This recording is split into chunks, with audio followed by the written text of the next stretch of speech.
आषाढी एकादशीनिमित्त पंढरपुरात विठुरायाच्या दर्शनासाठी महाराष्ट्रातून लाखोंच्या संख्येनं वारकरी जात असतात।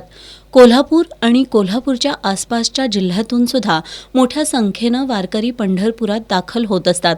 या अनुषंगानं महाराष्ट्र राज्य मार्ग परिवहन महामंडळाच्या कोल्हापूर विभागाच्या वतीनं 15 जुलै ते 27 जुलै दरम्यान विशेष फेऱ्यांचं आयोजन करण्यात आलं होतं। यावर्षी एकूण 226 गाड्यांची व्यवस्था करण्यात आली होती। गतवर्षीच्या तुलनेत 12 गाड्या वाढवण्यात आल्या होत्या। कोल्हापूर पंढरपूर मार्गावर 885 फेऱ्या करण्यात आल्या।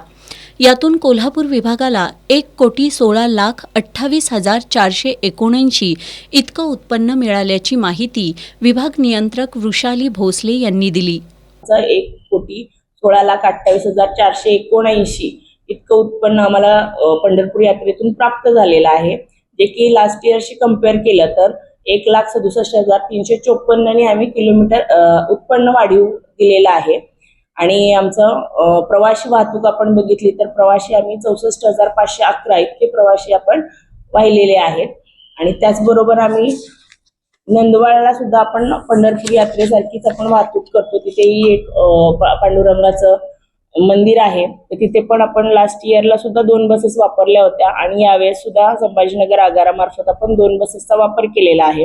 फेऱ्या आपण 28 फेऱ्या ऑपरेट केलेल्या आहेत, किलोमीटर आपण 336 ऑपरेट केलेले आहेत आणि वाहतूक उत्पन्न सुद्धा 13,405 इतकं मिळालेलं आहे। आणि प्रवासी बघितले तर आपण 1,075 इतके प्रवासी आपण संभाजीनगर ते नंदवाळ या ठिकाणी आपण वाहतूक करण्यात आलेली आहे। त्याबरोबर आपण कोल्हापूर राधानगरी इकडे जाणाऱ्या ज्या बसेस आहेत त्या बसेसनी सुद्धा सदर नंदवाळचे प्रवासी जे आहेत ते प्रवासी वाहिलेले आहेत आणि प्रवाशांना आपण जास्तीत जास्त लाभ देण्याचा प्रयत्न केलेला आहे।